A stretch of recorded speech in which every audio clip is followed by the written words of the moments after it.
اس میں پھر آپ نے جیسے کہا نا کہ ولایت فقیہ کے اوپر آپ نے یہاں جو شروع میں ہی اقسام ولایت اور اس کے اندر جا کے ولایت فقیہ پہ مختلف نظریات. تو اس کے اندر سب سے پہلے میں سمجھنا چاہوں گا کہ شیعہ اثنا عشریوں کے ہاں ایک اصولی اور اخباری کا بھی ایک جھگڑا ہے.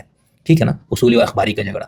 تو اس میں اصولیوں کا یہ کہنا ہے کہ نہیں, جو فقیہ جامع و شرائط ہے اس کو یا تو ولایت جزیہ حاصل ہے یا پھر امام خمینی اور باقر صدر وغیرہ کی طرف آ کے ولایت کلی حاصل ہے, یعنی ولایت مطلقہ حاصل ہے. یعنی اصولیوں میں یہ دو چیزیں پائی جاتی ہیں, دو نظریات. اخباری یہ کہتے ہیں کہ نہیں, اس طرح کے کوئی اجتہاد مجتہد وغیرہ نہیں, ہم ڈائریکٹ قرآن اور بلکہ قرآن ہی نہیں معصومین کی احادیث اور قرآن کی تشریح میں جو کچھ وارد ہے اس کی طرف ہر انسان رجوع کرے. یہ تصور ٹھیک ہے یہاں تک؟ یہ اس میں نہیں, ہمارا ٹھیک نہیں ہے. اس پر بھی میں کوئی ثابت تبصرہ کروں گا. پہلا جو ہے نا, آپ نے پہلے فرمایا نا کہ اہل تسنن کے جو نظریہ اسی پر جو ہے ہم جا کے کھڑے ہوئے ہیں. میں یہ کروں گا نہیں, ہم کھڑے نہیں ہوئے. صحیح. وجہ یہ ہے کہ میں نے تو کتاب کے حوالے سے میں نے لکھا نہیں ہے, ان کی کتابوں کے حوالے سے حوالہ دیا. اس کتاب میں یہ ہے, مودودی نے یہ کہا, فلاں نے یہ کہا, فلاں نے یہ کہا, فلاں نے یہ کہا. یہ کتاب کے حد تک ہے. جی.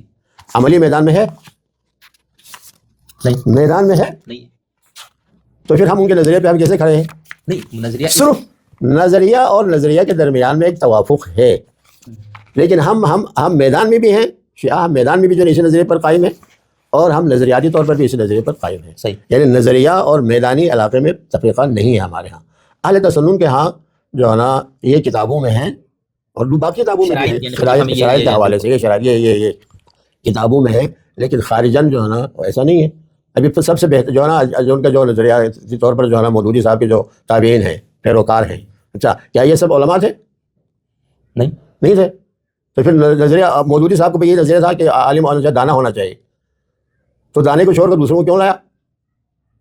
یہ تضاد ہے نا, قیادت جماعت اسلامی. میں یہاں پر مشابہت صرف اس مفہوم میں کہنا, دیکھیں جھگڑا یہ تھا کہ خدا حاکم مقرر کرے گا, انسانوں کو حق حاصل ہے. ٹھیک, شیعوں نے کہا خدا کا ہے, انسانوں کا حق نہیں ہے.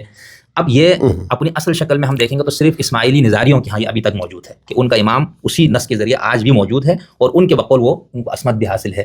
آپ اثنا عشریوں کے ہاں کہ یہ نہیں ہوا نا, 12ویں کے بعد امام بظاہر موجود ہی نہیں ہے نا, تو اب کس طرح سے ہم خدا کے نام پہ, میں آپ کو یہ حق دوں یا آپ آغا صاحب کو, یا یہ مجھے حق دے کہ ہم خدا کے نام پہ حکومت کریں. تو میں اس جگہ کیا ہوں, یہاں پر مشابہت نہیں ہو گئی کہ یہاں پر آپ جیسے آپ ابھی ہم آگے لیتے ولی فقیہ کا انتخاب کیسے ہو, اس پہ میں نے کچھ سوالات ہے, تو اس کے اندر یعنی آپ انسان مل کے اس کو مقرر کر رہے ہیں نا, ایسا ہے اس مفہوم میں. ہم اس طریقے سے صفات وغیرہ میں بات نہیں کر رہا ہوں, طریقہ انتخاب, وہ خدا کے نام پہ حکومت کا حق حاصل ہونے کا جو مسئلہ تھا اس پہ مشابہت نہیں آ گئی 12ویں کے بعد کہ اب انسانوں نے مل کے طے کرنا ہے کسی کو.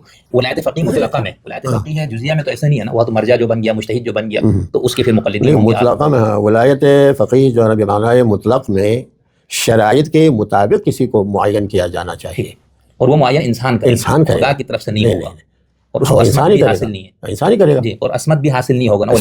بالکل ٹھیک.